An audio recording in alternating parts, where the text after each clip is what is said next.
We got a 1, a 2, a 3, and a hey now! Metal Mike coming at you. Jesus, it's Tuesday, and I'm always, as always, trying to get the right shot. I don't know why I don't practice this before I hit the start button. I guess that's just part of my videos. If you go back in through all of them, there's always that little moment where I'm like, oh shit, is the camera aimed right? And it probably isn't aimed right now.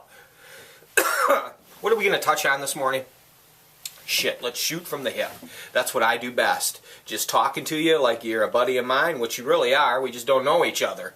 But if you were, and I was able to occupy your time and take it for a moment, and I want to thank you, anyone that watches my videos, for giving me that moment of your life. Because life is so busy, it is so short, and time is the essence. It's the most precious thing on earth. It really is, besides life.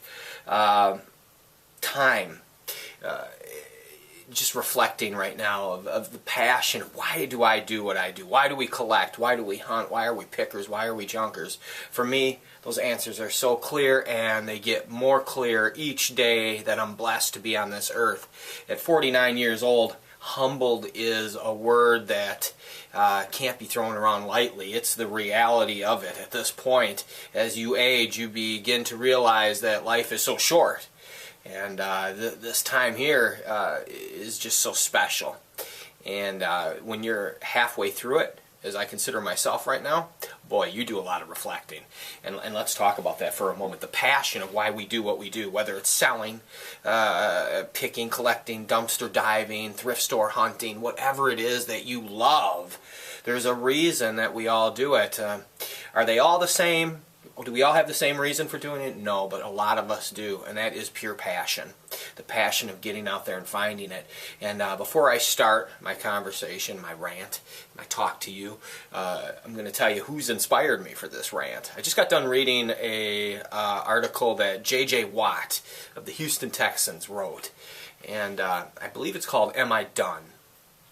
And he's reflecting on his past year of surgeries. I advise you, seek this out. J.J. Watt, J, capital uppercase J, upper capital letter J, and then Watt, W-A-T-T. He's a defensive end for the Houston Texans, and he's going through some adversity. He's a young man, and he's reached a peak very fast, but wow, read that and you can see where it crosses over borders into all our lives, no matter what it is. Even if you're not a picker and collector, you're just watching this for the entertainment, whatever the reason is, you just like old things, but you don't actually get out there and hunt them down other than maybe on eBay, whatever.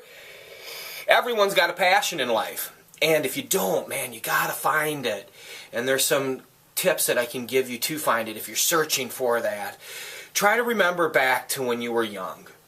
Really, think of that. What is it that you loved? What did you want to be? Those feelings, keep that youth, that young kid inside of you alive, will give you the strength in your later years. But why am I into this? Man, it starts so long ago for me. 5 years old. You know, my grandfather, a World War II veteran, he used to make folk art out of every type of metal piece, and he was his own little collector. He just had a simple little workshop, but he had all kinds of antique jewelry, and boy, he'd have a bronze handle from the post office, and a little Navy, U.S. Navy emblem, and lots of costume, beautiful jewelry, old ones with rubies, etc. And so he would build these lamps. And just whatever. He would polish brass, I mean, and so he would go to the junkyard, and he used to take me with him. I was 5 years old. And in those days, the junkyard was basically, you'd walk through it, it was an old grease smack down road. There was nothing clean about it on any level. Not that they are today, but by today's standards, these ones were extremely primitive. And then massive piles, like literally as tall as a building, or so they seemed, as big as a house. And you would walk around and you could pull something out of that tangle of mess, and that's what he would do. And then he would build things from it. He would bring it back to life. He would clean it. And I think that's where it all started for me. I remember coming home from kindergarten, and you know, instead of a brand new toy or anything, it makes me well up right now, brother, because sister, whoever's watching, because when I think of that, what that means now, like the wave just hit me. just to come home, and my grandpa, you know, he didn't have much to give me, but he gave me an old turntable that was broken, and he gave me a pair of pliers and a screwdriver, and hell, I remember sitting on the porch in the sunshine and just breaking that thing apart and looking at all the pieces, and you know, it was fun, and that's how it started with me. And then just as being from a single mother, with no money, growing up in St. Paul, Minnesota, which is basically tumbleweeds at the time. You figure 1970s, 1980s, it was just crazy. It's still a small town as can be, and at that time even more. I can't emphasize that enough, obviously. This is before they even had caller ID, for cripe's sake. You could make crank phone calls all day long.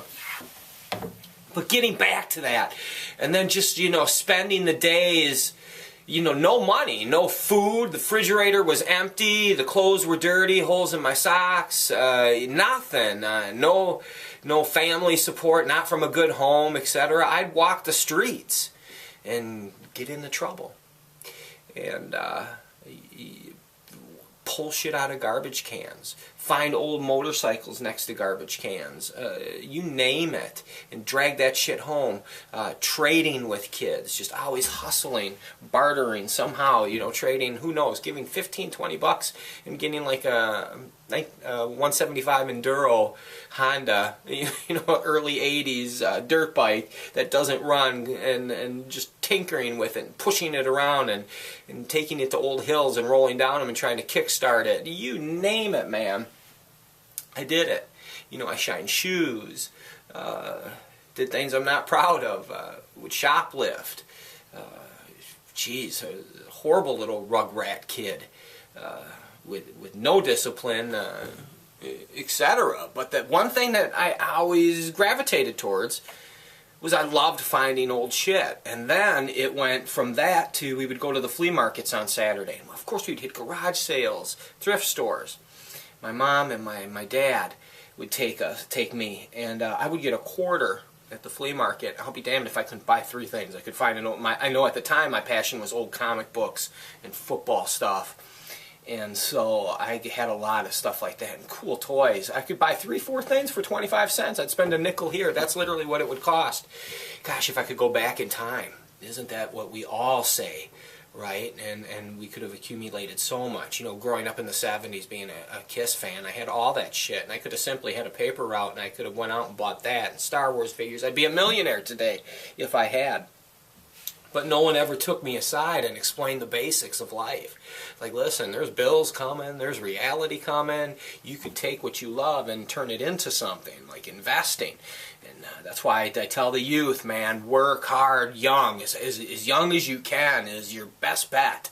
Because, you know, if you start really young, you can grow to the point where when you're 30, 35, you're in a real good position because you've worked so hard, you've worked your way up. 10 years into anything is going to pay off. So I advise anyone young, even if you're starting late in the game, which I did. I really didn't begin to even take shit serious until I was 27, 28 years old. You fucking buckle down though, man, and realize that hard work is the most important thing and the thing that will pay off the best. And you have youth on your side. You have power, muscle, strength. It fades quick. You take advantage of it. It really does. 20 years, huge impact on your body, your soul, everything. And you're going to feel it. So work hard while you got the opportunity. Keep busting it. And so whatever, in a roundabout way, all I'm just trying to say is, you know, I feel blessed to be here. I'm blessed to have you guys watching me. I love digging and junking. You know, I hit the alleys this morning. I didn't find anything, but just getting out there. And the love of why I do it is to capture that feeling that I had when I was a kid.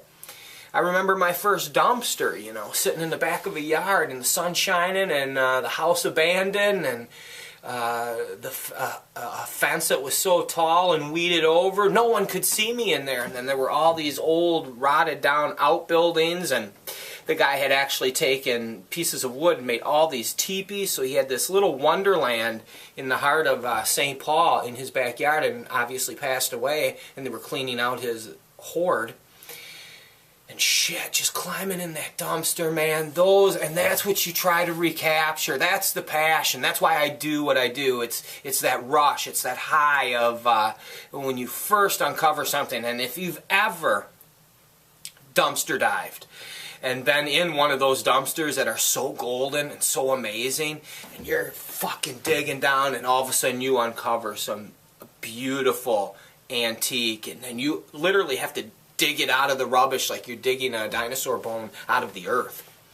And same is the case in an old garage or a house or an attic. I've been blessed with those moments. Man, I dream of them. I love them so much.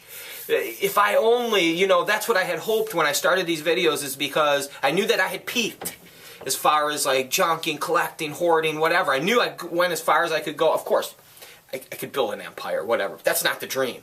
My dream is I wanted to get in those barns, and I thought, shit, if I could get someone to pay me for running my mouth rather than destroying my body, and I could get those extreme picks. Like if you watched American Pickers last week, they were in a property that was to fucking die for.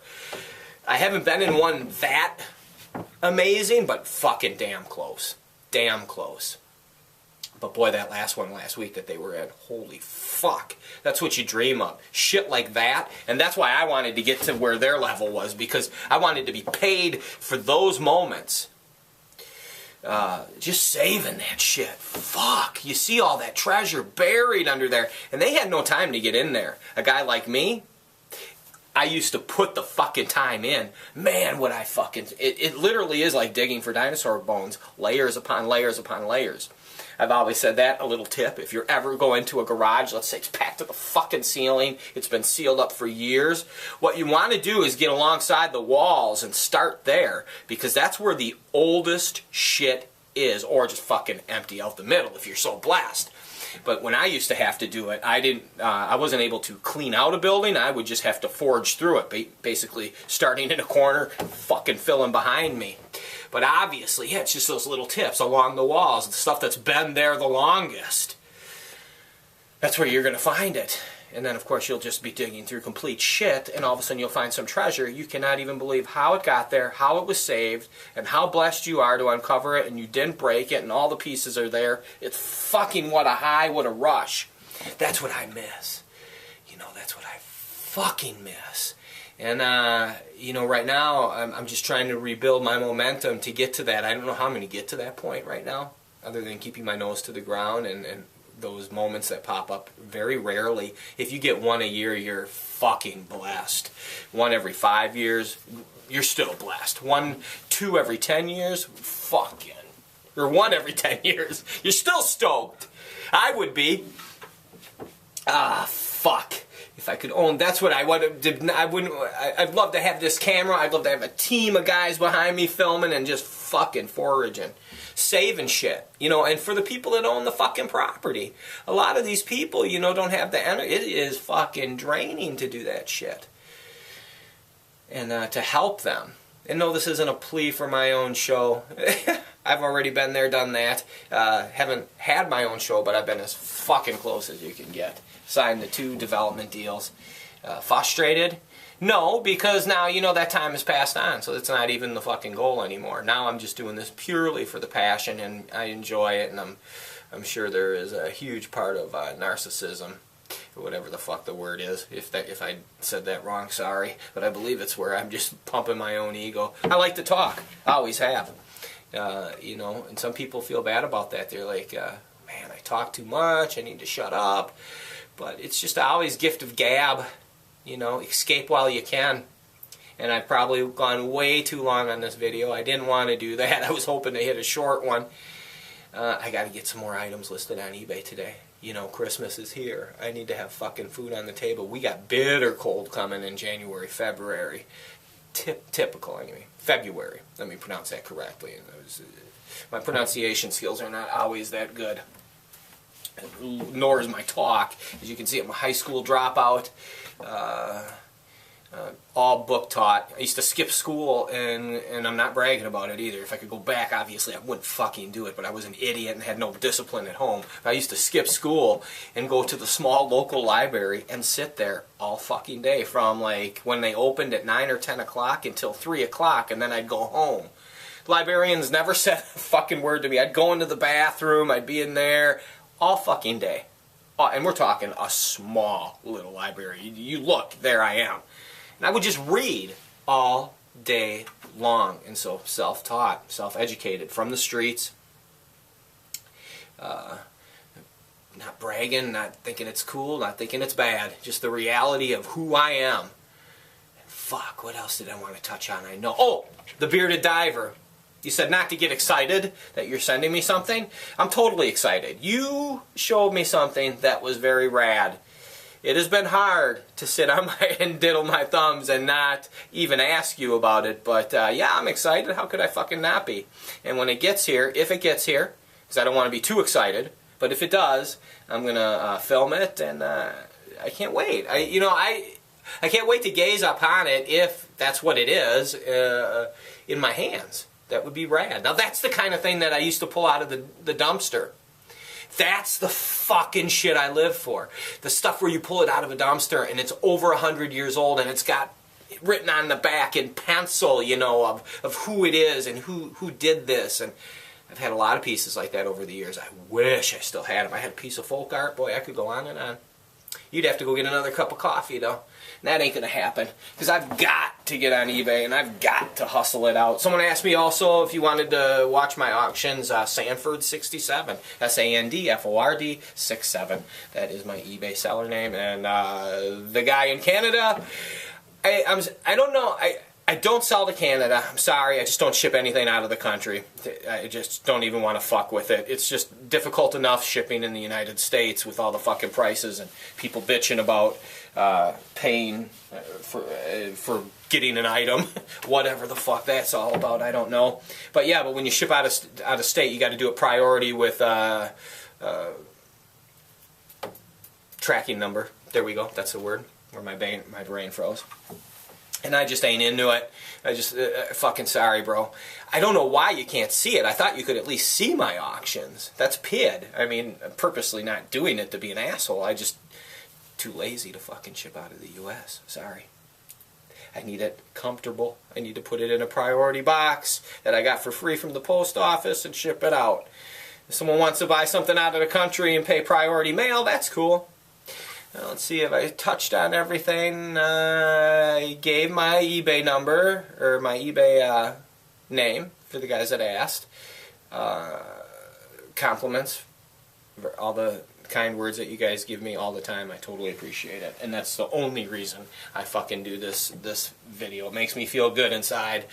And it feels just even accomplishing something, because in today's age, you know, when I first thought about doing this, it was really just because it was here and it was accessible to me. And with today's technology, why wouldn't I do this? Why wouldn't I document my thoughts? I've always wanted to put them out there one way or another.